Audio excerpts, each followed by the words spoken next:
তুমি চন্দ্রমুখী, তাই না? কি করে জানলে? আমি জানি যে তুমি চন্দ্রমুখী। শুনেছি এখানকার মেয়েরা সুন্দরী হয়। তুমি তো সুন্দরী, তার সাথে সাথে খুব ঢঙিও। আর তুমি পারো, তাই না? কি করে বুঝলে? কারণ দেবদাস একদিন আমায় বলেছিল যে তাকে খুঁজতে খুঁজতে যদি আমার চৌকাঠে কেউ আসে, সে পারো ছাড়া আর কেউ হতে পারে না। দেবদাস কোথায়? জানি না, অনেকদিন তার সাথে কোনো সাক্ষাৎ নেই আমার। মিথ্যে বলছো তুমি। দেবদাস এখানেই আছে। হ্যাঁ, দেবদাস আছে সেটা ভুল নয়।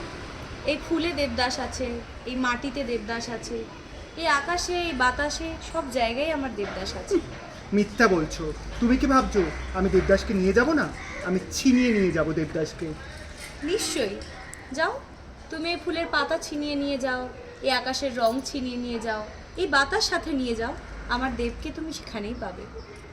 দেবকে তুমি খুব ভালোবাসো, তাই না? ভেবেছিলাম দেবকে এখান থেকে ছিনিয়ে নিয়ে যাব, কিন্তু এখন বুঝতে পারলাম যে দেব এই জগতে একা নয়, তোমার মতন একজন বান্ধবীও আছে। দুর্গা মায়ের পুজো করতে চাই। তোমার ঘরের মাটি হবে? নিশ্চয়ই। দাও আমাকে। তুমি দাঁড়াও, আমি নিয়ে আসছি।